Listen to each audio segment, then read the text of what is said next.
c'est parti. Donc là, cette deuxième partie qui va nous occuper, parce qu'on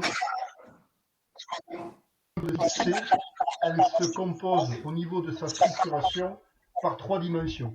Des indicateurs, des observables et des critères. Reste maintenant quand même cependant à s'entendre, à être bien d'accord sur les termes. Ok? Et c'est l'objet de cette deuxième partie qu'on vienne bien de la définition de ce que l'on entend par indicateur, par observable et par critère. Et il faut reconnaître que malheureusement en pédagogie, c'est ce qu'on appelle ces usages de ces mots sont polysémiques. C'est-à-dire, le terme polysémique, c'est un mot ayant plusieurs sens. Je vous ai mis l'exemple du mot bouton. Ça peut désigner autant le bouton de la chemise que le bouton de l'ordinateur ou le bouton qu'on peut avoir sur le nez. C'est un petit peu la même chose que l'on a en pédagogie. Parce que dès que l'on commence à parler d'indicateurs, de critères, c'est loin d'être ce qu'on appelle un allant de soi. Si vous mettez plusieurs personnes, si on était en présentiel, on pourrait faire l'expérience. Il y a beaucoup de confusions ou du moins des amalgames. Les observables, visiblement, ça pose peut-être moins de problèmes. Quoique on a vu que c'est pas évident de les définir. Mais en ce qui concerne les indicateurs et les critères, et là, on est plus devant des difficultés de définition. C'est-à-dire que entre deux enseignants, un inspecteur, un proviseur ou autre, il n'est pas sûr que vous ayez tous la même définition, la même représentation du mot indicateur ou critère. Et donc il faut qu'on soit bien en accord là-dessus. Alors un accord qui n'a pas de valeur de règle, c'est juste qu'il a une valeur je dirais de définir ensemble de quoi on parle. C'est important que chacun d'entre nous, on soit bien au fait de qu'est-ce qu'on veut dire par indicateur, critère et observable. Ce n'est peut-être pas probablement la définition qui ferait un consensus ou autre. En tout cas, le mérite a ici de poser pour chacun de ces mots des définitions qui seront communes à nous tous. Je vous ai mis ici quelques exemples avec, d'un côté, vous avez un référentiel malgache et de l'autre, vous avez deux référentiels français. On voit bien que sur le référentiel par compétence, on parle de critères. Sur le référentiel malgache, on parle de critères généraux et de critères particuliers. Par contre, vous voyez qu'en France, sur une compétence, on peut parler d'un critère d'évaluation ou d'un indicateur de performance. Alors que les deux semblent se destiner à la même chose. Pour exprimer donc la même attente, l'un parle de critères et l'autre parle d'indicateurs. Et faut-il associer ou bien dissocier le sens de ces deux mots? C'est là la difficulté que l'on a. Dès lors qu'on emploie des mots, est-ce que tout un chacun, tous, on a la même définition de ce qu'il veut dire? Et c'est donc l'objet de cette deuxième partie, qu'on puisse chacun avoir une idée précise de ce que veut dire un indicateur et ce que veut dire un critère. Ça va?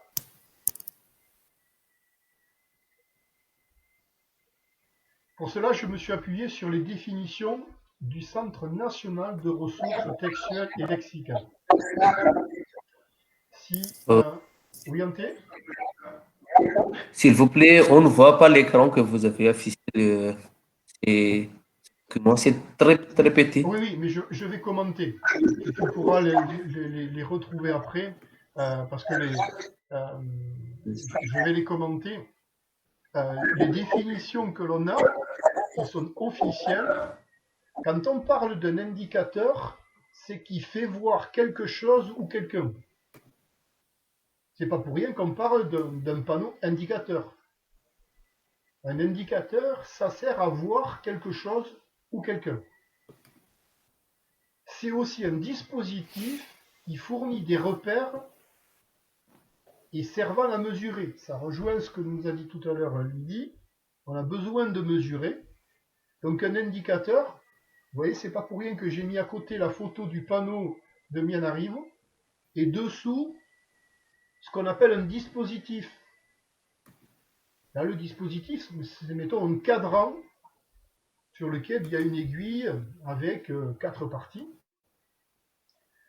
Alors que quand on parle de critères, c'est quelque chose qui relève d'un caractère, c'est un principe. Ce sont des éléments auxquels on se réfère pour juger, apprécier, définir quelque chose. Donc, si on se réfère à la langue française, un indicateur, ça nous sert à voir quelque chose ou quelqu'un, mais c'est aussi un dispositif.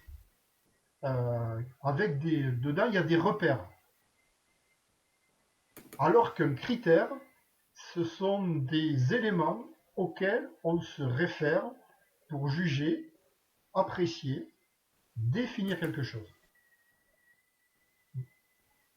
Et si on prend l'exemple du fruit, c'est pas pour rien qu'on a pris effectivement l'exemple du fruit, parce que si mon observable, ça va être donc le fruit, si je veux estimer qu'il est bon ou qu'il n'est pas bon, je vais devoir l'apprécier, le juger. Et donc j'aime, j'aime pas, c'est bon, sucré, salé ou autre. Donc on voit bien que les critères vont rentrer dans cette zone-là qui vont nous permettre d'apprécier, de définir quelque chose. Ça va?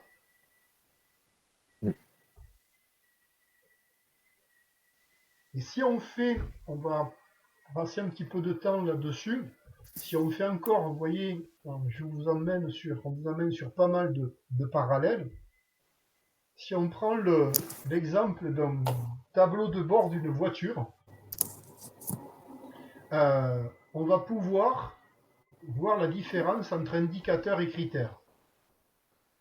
On rappelle qu'un indicateur, ça permet de voir quelque chose. Là, je veux voir, mettons, le nombre de kilomètres que j'ai fait. C'est un dispositif qui fournit des repères. Le dispositif, c'est le cadran de l'automobile avec ce compteur. Ils servent à mesurer. Je vais mesurer le nombre de kilomètres que j'ai fait depuis que la voiture est sortie d'usine. Et ça nous permet aussi donc de l'évaluer. Et pour cela, on a besoin de critères. On a vu que c'était un caractère, un principe. Et on s'y réfère pour juger, pour apprécier, on s'y réfère pour définir quelque chose. Autrement dit, si mon indicateur, je veux voir le nombre de kilomètres que j'ai fait, je vais pouvoir l'apprécier avec la valeur chiffrée. Et donc, quand je vois 144 969, on a dans notre tête une idée, on peut apprécier, on peut juger que cette voiture a peut-être beaucoup roulé. C'est pareil pour la vitesse. Mon indicateur pour la vitesse ici, ça va être tout ce qui va concerner le dispositif des vitesses qui vont afficher de 20 à 200. Et le critère pour apprécier, pour juger si je roule vite ou pas vite, ce seront des valeurs chiffrées. Est-ce que ce parallèle-là vous permet d'avoir plus de précision du point de vue de la différence entre un indicateur et des critères? Patrick, Oui. d'après moi, est-ce que souvent les critères sont des factuels? Alors, tu es en train d'anticiper ce qu'on va voir tout à l'heure, à la troisième partie. C'est ce qu'on appelle les échelles Ah, de... pardon, Non, non, mais c'est pas pardon. grave, tu te poses une bonne question. C'est ce qu'on appelle les échelles de représentation. Et tu vas voir qu'effectivement, ça va nous amener à deux formes de critères. Ce qu'on appelle les critères qui sont qu'on appelle quantitatifs ou qualitatifs.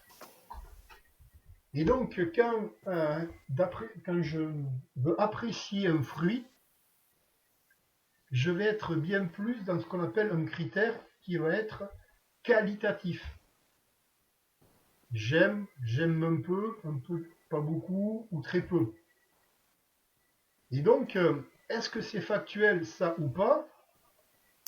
En tout cas, ce sont les critères sur lesquels, je reprends les mots qu'on a ici à l'écran, je me réfère pour apprécier, pour juger. À l'inverse, si je veux prendre, mettons, quelque chose peut-être de plus factuel, et on va reprendre l'exemple que tu disais tout à l'heure pour la branche changée, est-ce que la personne change la disposition de sa classe? Du coup, là, je vais être sur du oui ou non. Tu vois?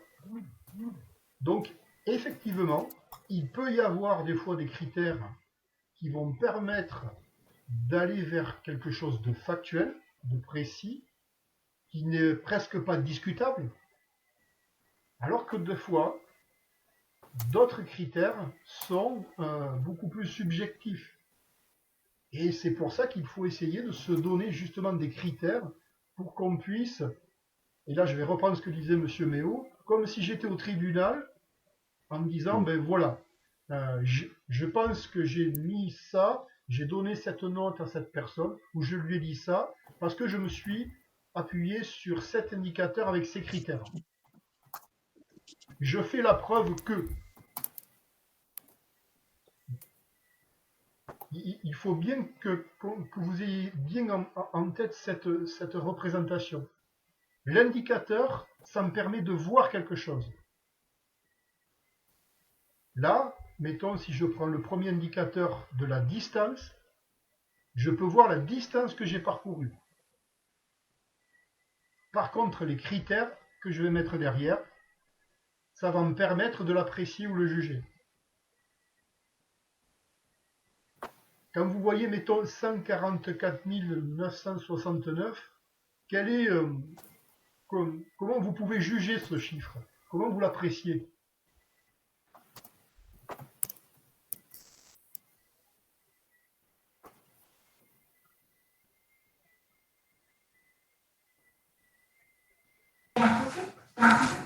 Ça nous permet de voir si la voiture a déjà fait beaucoup de kilométrage. Et donc, du coup, pour toi, est-ce que c'est beaucoup de kilomètres, pas beaucoup, ou moyen? Oui, c'est déjà beaucoup. Oui. Je te remercie. Je vais recouper le micro parce que vous devez avoir notre ordinateur à côté. Effectivement, c'est beaucoup.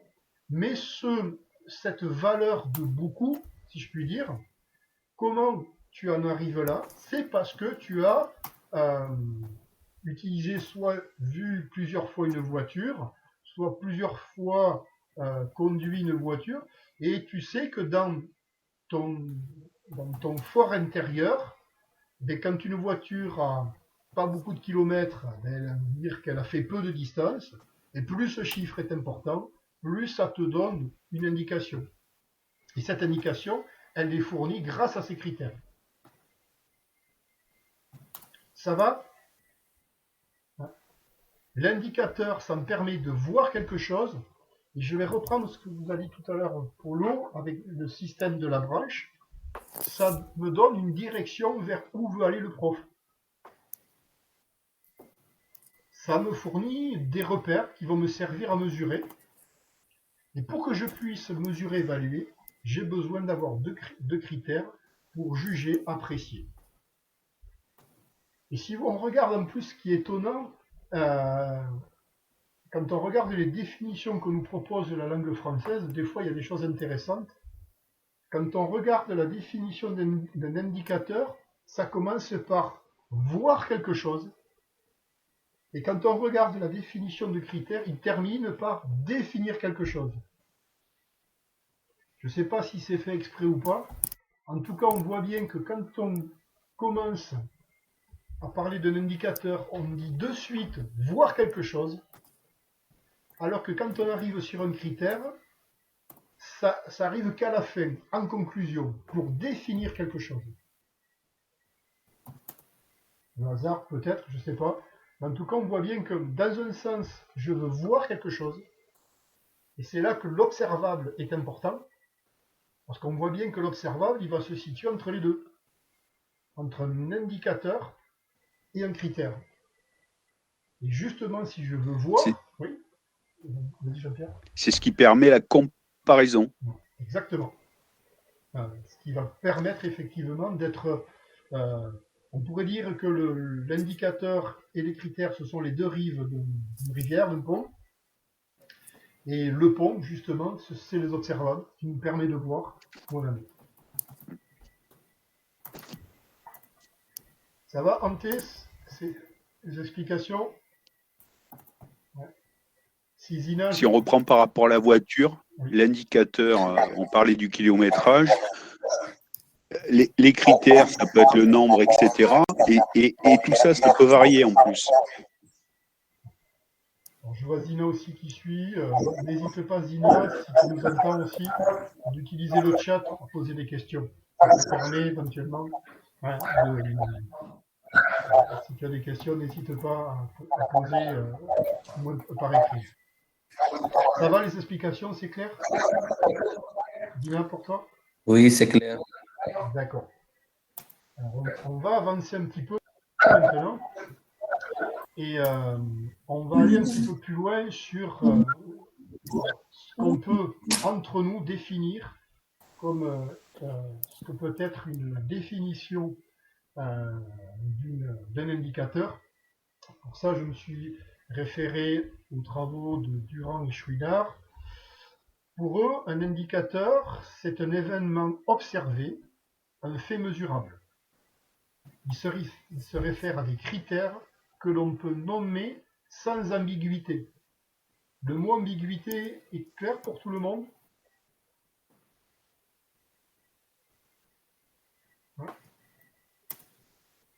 Est-ce qu'il y a besoin de préciser ce mot? Oui, il faut préciser. Un mot sans ambiguïté. C'est quelque chose. On n'a pas entendu, Lydia, si tu peux... Je pense que le mot ambigu, ça signifie quelque chose qui n'est pas bien clair. Exactement. Donc, si sans ambiguïté, donc c'est très net, c'est très clair. Exactement. Donc, un indicateur, ça se réfère à des critères que l'on peut nommer sans ambiguïté. C'est-à-dire qu'il faut que ça soit bien clair. Et donc, un indicateur, il permet d'identifier de façon... Sans manger à vos avos. Sans manger à vos avos. Apparemment, c'est la traduction en malgache. Pardon. Je vais le mettre dans le chat. Et ils permettent donc d'identifier de façon qualitative ou quantitative ou la dégradation d'un comportement, d'un procédé, d'une pratique soumise à un examen au regard d'un objectif pédagogique. Alors, on va y passer un petit peu de temps là, parce qu'il y a beaucoup de choses qui sont nées. Ils permettent d'identifier de façon qualitative ou quantitative. Là, on va aborder deux approches sur la manière d'évaluer. Grâce à Jean-Rémy, tout à l'heure, on a pu avoir une première observation de ce que pouvait être une approche qualitative ou quantitative. C'est-à-dire que quand je vais être dans le qualitatif, je vais être dans des critères qui vont pouvoir donner des nuances, alors que quand je vais être dans le quantitatif, et je vais reprendre, mettons, l'exemple que posait M. Néo par rapport à la définition, à l'observable que proposait tout à l'heure Lydia, les élèves ont bien compris. Autrement dit, il y en a combien qui ont bien compris? S'il y a 20 élèves dans la classe, on peut dire que à 50%, c'est pas très bien. S'il n'y en a que 10 qui ont compris. S'il n'y en a que 15 sur 20, c'est un peu mieux. S'il y en a 20 sur 20, c'est encore mieux. Donc la notion de quantitatif va nous permettre de pouvoir voir des dosages, pour pouvoir se prononcer. Et ce dosage, ça nous permet de voir s'il y a une amélioration ou la dégradation. Les élèves ont bien compris. Je l'ai mesuré peut-être au début. Au début, il n'y avait que 5 élèves qui comprenaient, puis peut-être après 10, et puis après 15. Ou à l'inverse, au début, il y en a 15, et puis au fur et à mesure que la séance avance, il y en a de moins en moins. Et donc, on peut voir une amélioration ou la dégradation d'un comportement, d'un procédé, d'une pratique soumise à un examen. Soumise à l'examen, c'est ça, c'est évaluer. Soumise à l'examen, ça veut dire juger, ça veut dire apprécier. Quand on était tout à l'heure sur le compteur, quand je vois 144 996, dans ma tête, je fais un examen. Sauf que là, quand je fais cet examen, je n'ai pas de critères à côté de moi. Je les ai dans ma tête, dans mes représentations. Sauf que quand on fait un accompagnement, quand je vais évaluer une personne, l'examen, je ne peux pas le faire sur la manière. J'ai besoin d'avoir des objectifs pédagogiques et c'est la méthode 6C qui vous permettre de les définir avec les 6 branches. Donc on voyait bien que la définition d'un indicateur, c'est pas quelque chose qui est aussi simple qu'il y paraît. Il y a 2 grandes directions, des critères qu'on peut nommer sans ambiguïté. Par contre, aussi, la seconde dimension, c'est que ça permet d'identifier de façon qualitative ou quantitative l'amélioration ou la dégradation d'un comportement ou d'un procédé soumise à un examen.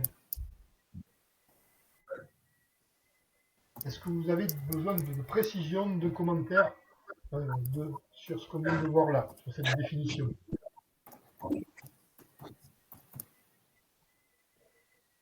Nous entendons déjà, c'est bon? C'est bon? Oui, c'est bon, okay. C'est mieux. Voilà. Ok. Donc on va faire comme tu fais d'habitude, là. On l'a pas fait ce matin. Et donc là, on est sur la définition. Cette partie du cours, là, nous amène à qu'on soit d'accord sur tous les termes qu'on utilise. Et actuellement, on est sur le mot indicateur. Est-ce que tu arrives à lire ce qui est projeté? Oui. Tu as des questions? Je ne peux pas.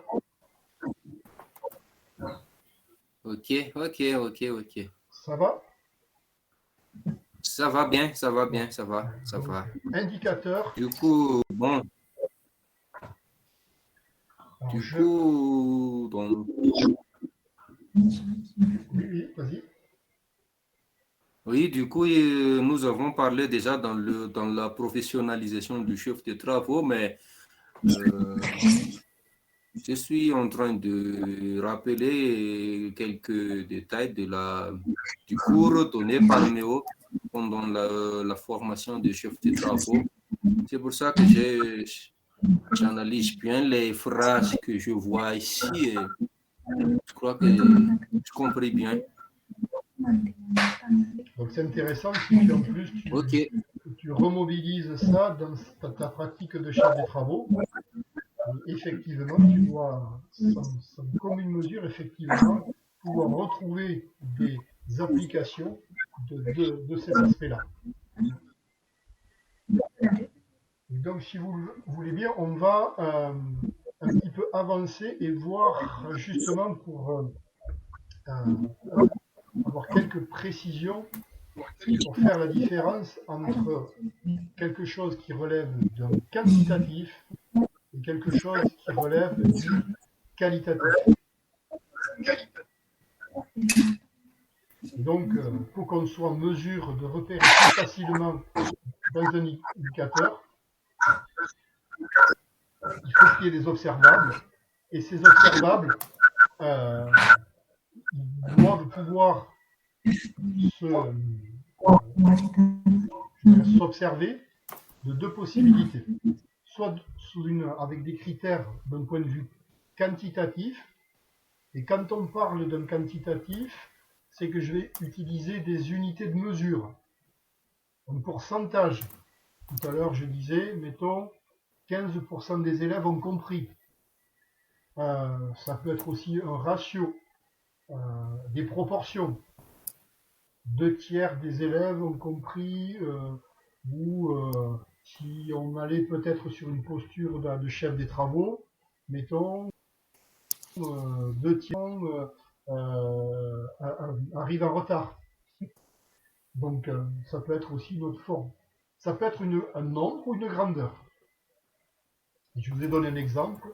Nombre de fois que l'enseignant circule dans les rangs. Donc ça peut être un critère qui est d'un point de vue quantitatif, c'est-à-dire que je vais voir combien de fois si la personne reste au tableau, ou alors combien de fois elle va circuler dans les rangs. Ce qui veut dire que là, ça nous amène mettons, à être, on peut supposer qu'on était sur la branche changée, où on a fait comprendre peut-être à la personne, on lui a dit attention, peut-être tu restes trop souvent dans la zone du tableau, tu ne bouges pas, et ça serait intéressant que tu sois peut-être plus mobile dans ta classe, et on va essayer de pouvoir le mesurer, pour reprendre ce que disait Lydie. Et donc on va compter tout simplement combien de fois la personne se déplace. Alors le fait qu'elle se déplace plusieurs fois, c'est pas un signe aussi que les choses s'améliorent. Parce qu'on peut se déplacer, mais l'intérêt après, ça va être de savoir si les déplacements que fait la personne sont utiles. Mais ça va être autre chose. Et si on regarde maintenant du point de vue qualitatif, vous voyez que c'est pas pareil. On est sur des points de vue, des opinions, une estimation, pour jauger des perceptions jusqu'à des croyances. Par exemple, apprécier sur la qualité de l'écoute de l'enseignant durant l'entretien. C'est-à-dire, je vais être sur la branche changée et je vais pouvoir apprécier si la personne, elle m'écoute ou elle m'écoute pas. Un peu, pas beaucoup, moyennement, beaucoup ou énormément. Là, on est sur des critères qui sont qualitatifs. Donc du coup, la question que je vous pose là maintenant, on a 6 branches, lesquelles, selon vous, on peut mettre dans le qualitatif, lesquelles on peut mettre dans le quantitatif, ou peut-être sont-ils, des fois, on peut les mettre dans les deux. C'est le petit travail que je vous propose de faire là. Quelle branche on peut mettre dans le quantitatif? Quelle branche on peut mettre dans le qualitatif? Et est-ce qu'il y a des branches qu'on peut mettre dans les deux domaines? Je vous écoute.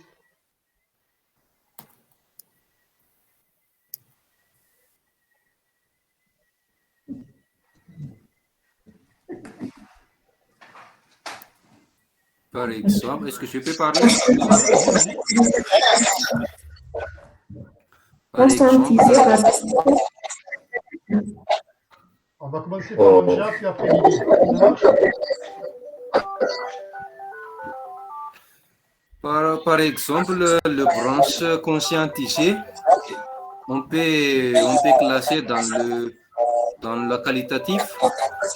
Je suis d'accord. Parce qu'il y avait des convictions,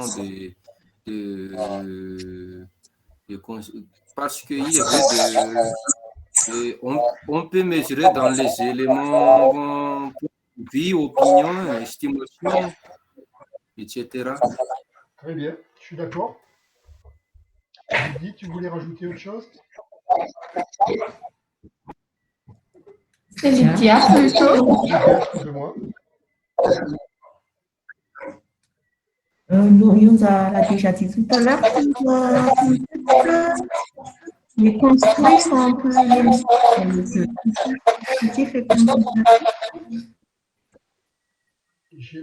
On n'a pas bien entendu. Ok, je crois que pour la branche, construire et contexte, on peut les mettre dans les deux. Oui, effectivement. Il y a d'en construire. Tu auras un exemple, mettons, peut-être à nous proposer. Exemple,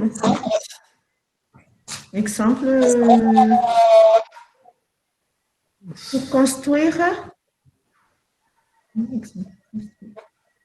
par exemple, pour le document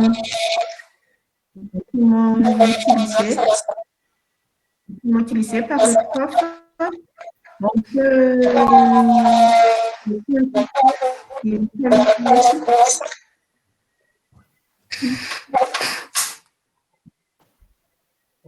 la liaison,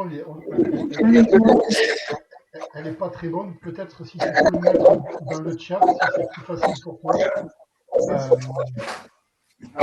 Pour prolonger un tout cas, ce que je semble comprendre, c'est que effectivement, dans la partie construire, on est sur la partie construction des apprentissages. Donc je peux très bien effectivement avoir une évaluation quantitative si, mettons, tout simplement sur le nombre de constructions que la personne a faites ou pas faites. Ça, on peut mesurer le nombre. Donc là, je vais être sur le nombre de constructions. Autrement dit, si on est sur une personne qu'on veut accompagner qui visiblement ne produit pas beaucoup ou autre, j'ai peut-être intérêt à poser une évaluation sur la bonne branche construire du point de vue du nombre de productions faites. Et puis je peux être aussi, après, toujours sur cette même branche construire, je peux avoir un point de vue. C'est-à-dire, je peux me prononcer d'une manière qualitative sur la production qui est proposée. Et là, je vais mettre plusieurs critères sur lesquels je vais pouvoir apprécier, juger, pour reprendre les mots qu'on a vus tout à l'heure, de l'intérêt de la production qui est proposée. Donc effectivement, il y a, pour la branche conscientisée, pour nous dire, reprendre ce que disait Onja, on sera probablement bien plus sur du qualitatif. Et vous voyez que aussi les croyances, on sera plutôt dans cet ordre-là. En revanche, pour les autres, construire, contexte, changer et connaître, on a effectivement peut-être la possibilité d'être à la fois, en tout cas, mélangé. On peut avoir des évaluations qui vont être du point de vue d'une approche qualitative, mais elles peuvent être aussi d'un point de vue quantitatif. Et on va voir la troisième partie, qu'est-ce qu'on entend derrière par qualitatif et quantitatif, comment on peut le mettre en place. Ça va? Oui, bon, c'est bien. Ok, on poursuit alors. Voilà. Donc, si on revient sur notre branche, ce qui change, mettons, pour Lydia, mettons, je vais reprendre son exemple, elle avait l'indicateur numéro 1, l'annonce de l'objectif de chaque séance. Elle avait donc trois indicateurs. On est en train de... Je ne mets pas la langue. On avait trois indicateurs, donc trois départs de branche. Et si je prends la branche numéro 1, hein, donc l'indicateur numéro 1, c'est celui qui s'ouvre là. On pourrait imaginer que donc elle a, on n'a pas imaginé, on voit qu'elle a donc trois observables, donc trois fruits. Et on pourrait dire que, mettons, pour le premier, elle va définir trois critères. Pour le deuxième observable, elle aura deux critères, donc deux feuilles. Et pour l'observable, le troisième, elle a toujours trois critères. Donc, voyez la branche que l'on peut construire. Donc, par rapport à ce qu'on a fait tout à l'heure, c'est que on va pouvoir construire une arborescence pour chaque branche de la méthode 6C. Donc, c'est pas pour rien qu'on a pris je dirais l'emblème du Ravinala, qui est votre arbre magnifique de Madagascar, parce que ces branches nous disent quelque chose. Les branches du Ravinala, ce sont des indicateurs. Sauf que les branches du Ravinala, chaque fois, n'ont qu'une seule, je dirais, direction. Alors c'est pour ça qu'on a pris un autre arbre de Madagascar, celui du litchi, parce que celui du litchi, justement, il a une branche principale, et puis après, il a des branches secondaires. Et donc ça nous rapproche de la méthode 6C.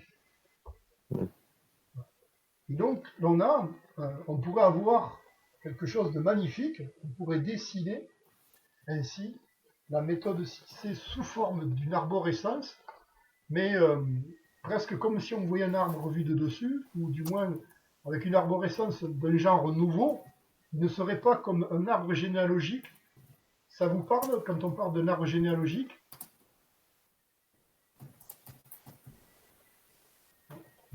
C'est-à-dire quand on part d'une personne et on remonte voir tous ses ancêtres, mais là ça serait un petit peu différent. Vous partirez sur une direction en étoile avec 6 branches, et sur chaque branche il y a autant de directions qu'il y a d'indicateurs.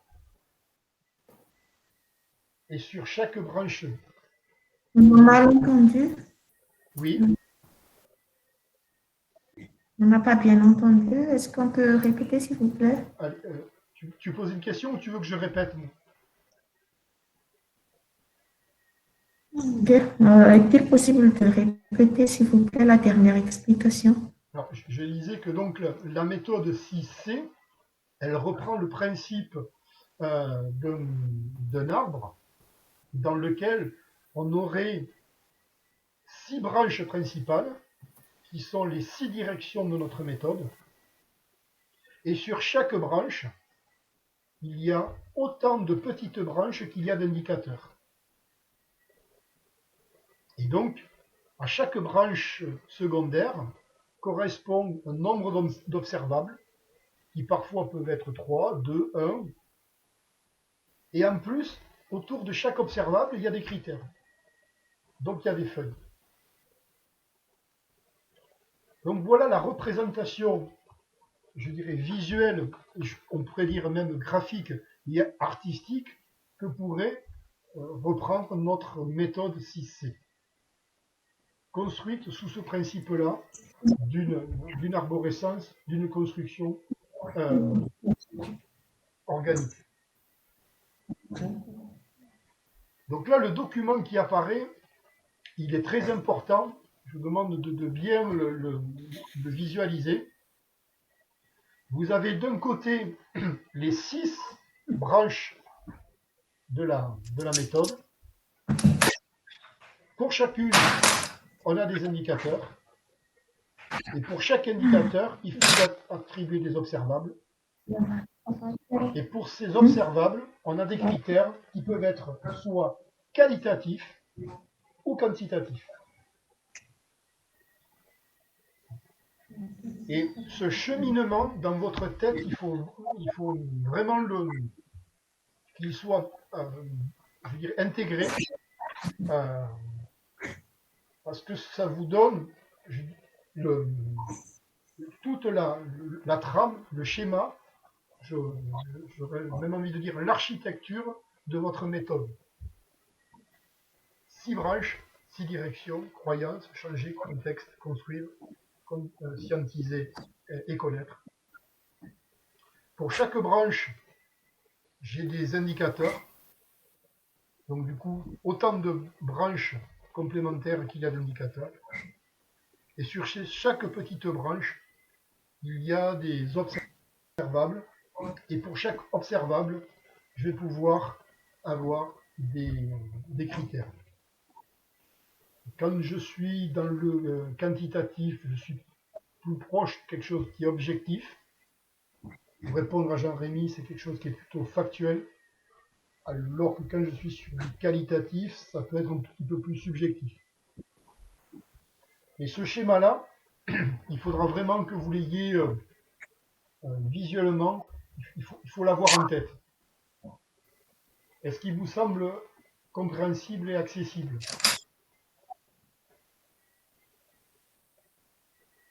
Oui. Donc, les vidéos qu'on présente là, elles sont disponibles. Vous pourrez les animations, plus la vidéo, mais j'insiste bien. Donc, vous voyez, c'est une autre forme de présentation, mais c'est exactement la même qu'on vous a demandé de dessiner tout à l'heure.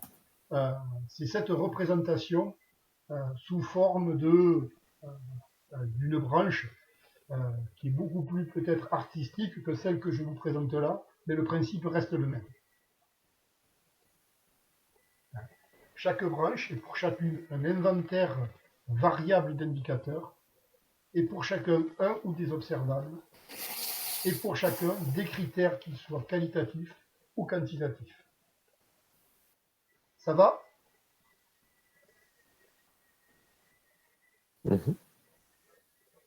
Donc, qu'est-ce qu'il faut donc retenir de ce qu'on vient de voir? On était sur s'entendre sur les mots. La modélisation vous servira de base pour construire l'intégralité des branches. Ça va, ça va. Mais avant, donc, j'ai un autre petit défi donc, à relever. Cette modélisation va nous servir pour construire les branches. Vu qu'on a bien défini ces enjeux-là, mais je pose une question là.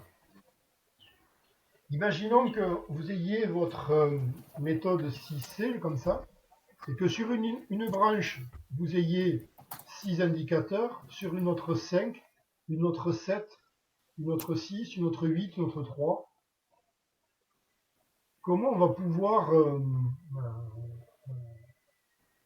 dessiner, représenter le graphe si sur une branche, si les branches n'ont pas le même nombre d'observables ou d'indicateurs? Là, je suis parti sur non observable.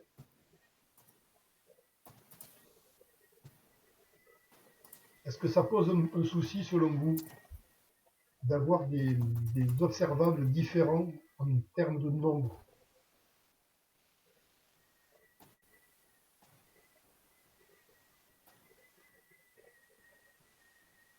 Sur une méthode. Oui. Est-ce que pour vous, il faudrait avoir sur chaque branche le même nombre d'observables, ou au contraire, on peut aller sur des formes différentes, des nombres différents?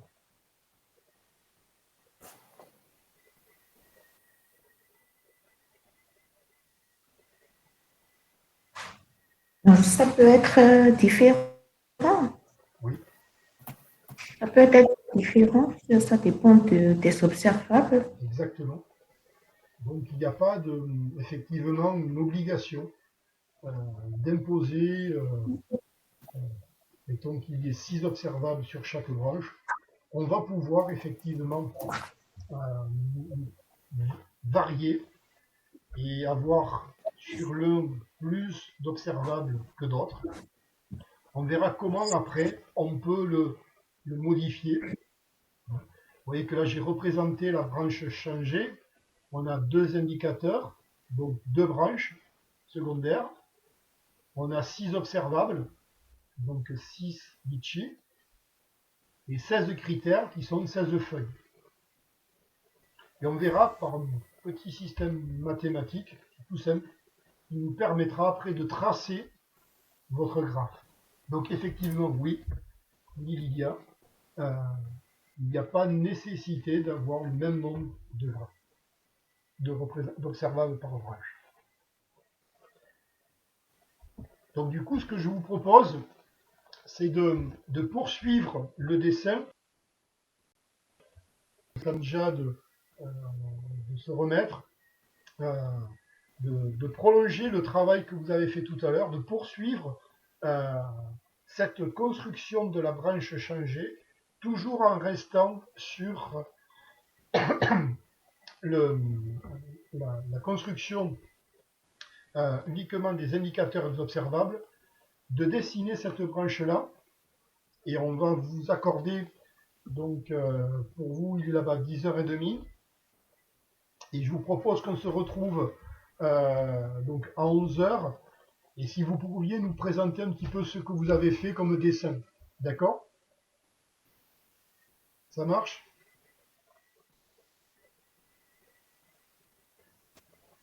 Est-ce que je peux poser une question? Pas de souci. Bon, je ne comprends pas bien le travail. Je suis un petit peu en retard. Est-ce que vous pouvez réexpliquer, s'il vous plaît, exactement Voilà. qu'est-ce que je fais dans 30 minutes? Alors, est-ce que tu vois sur l'image où il y a marqué la branche changée? Je vois trois feuilles. Alors, Oui, il n'y a oui. pas de feuilles, il n'y a que les fruits et puis des branches. Fruits? Ouais. Fruits, non, En fait, plutôt. il faudrait que tu dessines comme si c'était un arbre, mais un arbre qui n'aurait qu'une seule principale, et de cette branche principale partent des branches secondaires. Ces branches secondaires sont autant d'indicateurs. Et sur cette branche secondaire, combien tu places d'observables, c'est-à-dire combien de fruits. Donc c'est ce qu'on appelle, on va faire une analogie, une transposition qui se veut graphique et écologique au sens de l'arbre, c'est-à-dire que je vais faire un dessin qui symbolise une branche qui est l'une des 6 branches de la méthode. De cette branche-là va partir des branches secondaires qui sont chaque fois un indicateur. Et de cette branche secondaire, j'y mets combien de fruits, c'est-à-dire combien d'observables. D'accord? Oui. Je fais le parallèle. Oui. Là. Donc là, j'ai une représentation qui est volontairement très simpliste, mais essayez de le faire d'une manière un peu plus visuelle.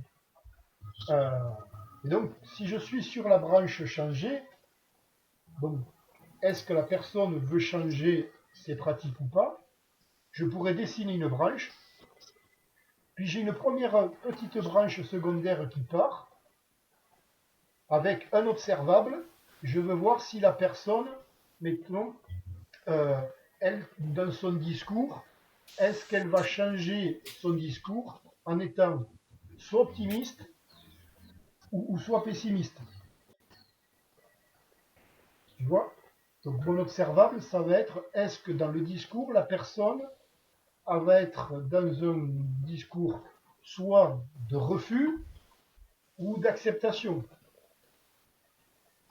Et Et donc, j'irai forcément dans une évaluation qui sera qualitative, et ça peut être une branche. Je peux avoir une autre branche aussi qui va être sur changer, on l'a vu tout à l'heure, qui est en parallèle avec les contextes. Est-ce que la personne change l'organisation de sa salle? Oui ou non? Donc mon observable, ça va être la disposition de la salle. Est-ce qu'elle a changé, oui ou non? Donc là, je suis sur un critère qui va être probablement plus quantitatif. Tu vois? Comme on a vu tout à l'heure aussi, je peux avoir une troisième branche, c'est, mettons, le déplacement dans la salle. Est-ce que la personne se déplace, et si oui, combien de fois? Ça, c'est mon observable. Et là, je vais compter le nombre de fois qu'elle se déplace. Est-ce que mes explications t'ont permis de mieux cerner la demande? Oui, oui. Oui. Oui, mais je dois analyser bien pour que je puisse faire quelque travail mieux. Oui, je comprends votre explication, merci, mais... le tout maintenant, c'est de passer au dessin. C'est ça. Oui. C'est ça le plus dur. Est-ce que Zina, c'est clair pour toi la demande? Si tu peux soit faire un coucou ou dans le chat. Oui, je vous entends bien. Ok, parfait. Est-ce que c'est bon la demande? Je vais essayer. Je vais essayer d'abord et on va voir si ça va réussir ou non. Alors, ce que je vous propose, quand vous avez fini, si vous pouvez le prendre en photo et vous nous enverrez, quand vous aurez le temps, votre dessin. D'accord? Oui. Ça sera plus simple. Ok. C'est bon pour vous? Donc là, je vais arrêter l'enregistrement pour pas avoir trop de...